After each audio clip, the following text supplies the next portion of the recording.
Le genre de film qui ne te donne pas du tout envie de faire un enfant. I can't give up on it.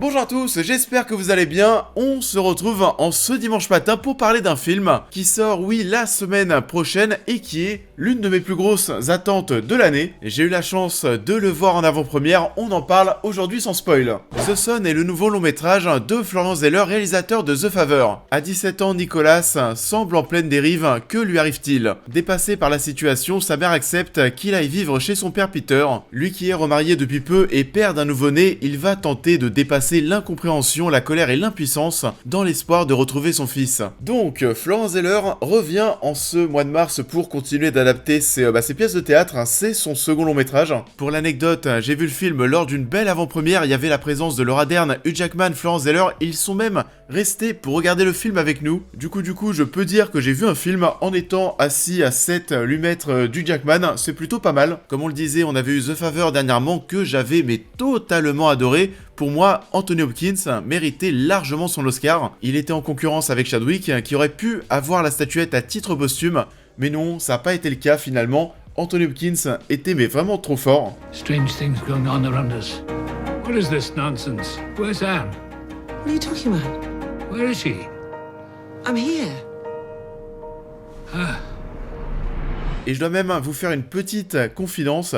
C'est pas bien, j'en ai jamais parlé sur la chaîne, mais The Favor, je l'ai totalement zappé dans ma vidéo, mon top film de l'année en question. Parce que oui, il avait largement sa place dans ce top 10, mais même dans le top 5 des films de l'année. J'ai vraiment adoré. En plus, il était bien noté dans mon Excel avec tous les films que je vois au cours de l'année, etc. Mais vraiment, la bourde complète. Cela dit, je me souviens que j'avais été voir ce film avec une fille qui m'a fait la pire crasse qu'on m'ait jamais faite. Donc c'est peut-être pour ça que j'ai oublié cette séance. Enfin voilà, mais non, je me cherche des excuses, je vous raconte ma vie, il n'y a pas d'excuses. Mais en tout cas, oui, c'était fascinant. Flippant, tant nous aussi en tant que spectateurs on semblait de même perdre la boule. Et c'était une grosse expérience de cinéma qui m'a marqué, donc j'attendais The Son. Et même si en mars il y a pas mal de choses qui vont faire parler, des trucs cool, on a quoi, du Creed 3, John Wick 4 à Paris, etc. etc. Et bah oui, The Son, c'était le film que j'attendais le plus du mois. Est-ce que j'ai été déçu? Pas du tout. Est-ce que c'est aussi fort que The Favor? Peut-être un peu moins, mais assez pour nous tirer encore quelques larmes. Can I live with you? You said you don't feel very close to people your age.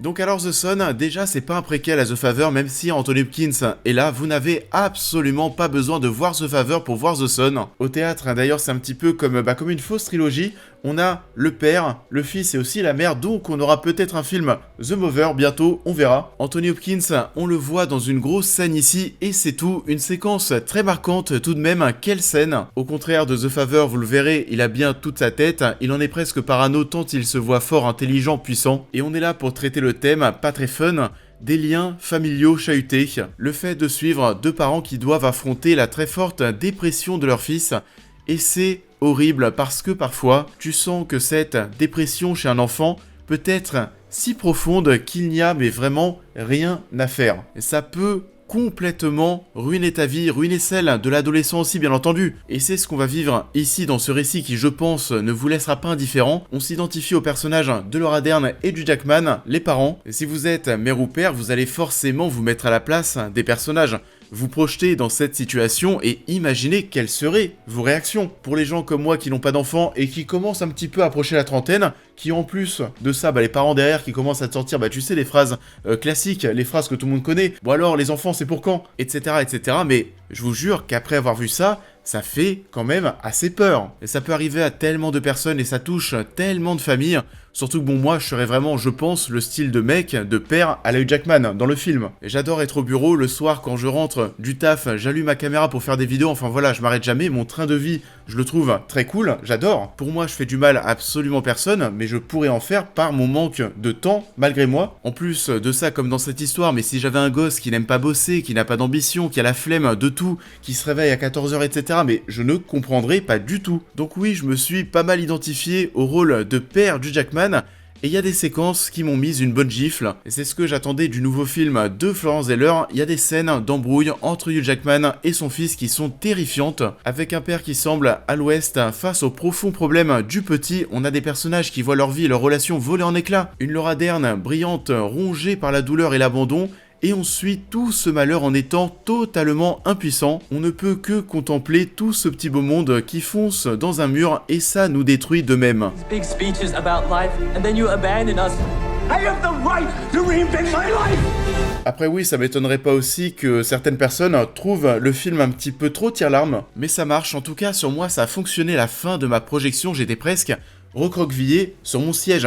Presque, voilà, j'essayais de me défendre. Je ne voulais jamais, mais vraiment jamais, me retrouver à la place de cette famille. Globalement, c'était moins subtil qu'un The Favor qui, encore une fois, pour moi, est une expérience chef-d'œuvresque, mais c'est tout aussi cruel, tout aussi touchant. Il y a énormément de thématiques et d'expériences qui sont traitées ici, c'est très riche. Des choses qui pourraient être la cause d'un traumatisme chez l'enfant, le fait de voir ses parents se séparer, de les voir refaire leur vie de leur côté, la douleur de voir son enfant quitter le nid, le désir de protéger, l'envie d'être un parent différent de ce qu'ont été nos parents, le fait de ne pas se reconnaître dans notre monde, les jeunes d'aujourd'hui de plus en plus exposés à la dépression avec des parents donc d'une autre génération qui ne comprennent pas forcément cette fragilité, parce que oui, ça je vous le confirme, dans le cadre de mon taf, mon vrai taf, pas YouTube, je côtoie des étudiants tous les jours et je peux vous assurer qu'il y a quelques années, on parlait beaucoup moins de dépression. Aujourd'hui, oui, on essaye de libérer la parole, on demande aux gens de parler, et il y a vraiment de plus en plus de jeunes qui ont besoin d'un suivi psychologique. En tant que parent, tu peux te sentir totalement impuissant et dans l'incompréhension, et c'est ce qu'on va voir ici, ça crée des situations de chaos, des situations que l'on suit dans le long métrage avec une réalisation très classique de la part de Florence Zeller, mais un sens de la narration tout de même très travaillé entre l'utilisation de flashbacks au bon moment, la musique qui nous transmettra de même des émotions, des lignes de dialogue et une direction d'acteur au top. Comme on le disait, on a un Hugh Jackman déboussolé par cet adolescent, une Laura Dern rongée par la vie, on a aussi une pauvre Vanessa Kirby qui est un énorme dommage collatéral. Your other son, he needs you as well. And you're at work all of the time.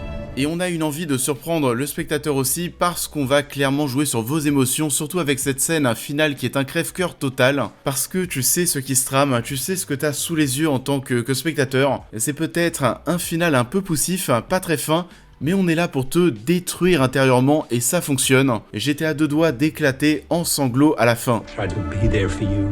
I tried to give you strength. What's going on? Are you on drugs? Vous l'avez donc compris, j'ai bien aimé The Son. C'était moins brillant et plus classique qu'un The Favor bien entendu, mais ça reste quand même très prenant. Les émotions étaient là, je savais que j'allais voir une histoire déchirante, un film qui allait être difficile à digérer, c'est ce que j'ai eu. Nicholas hasn't been to school in almost a month. I wanted to ask, how are you? Has something happened? Ça en est tout pour cette vidéo, j'espère qu'elle vous aura plu comme d'habitude, je vous invite à la liker, à la partager, à me dire en commentaire ce que vous avez pensé de l'œuvre en question, à vous abonner, à me suivre sur l'intégralité de mes réseaux pour toutes les news et réactions à l'actualité, mais aussi à devenir membre soutien si vous souhaitez soutenir mon travail, et on va se retrouver très vite sur la chaîne pour cette prochaine critique.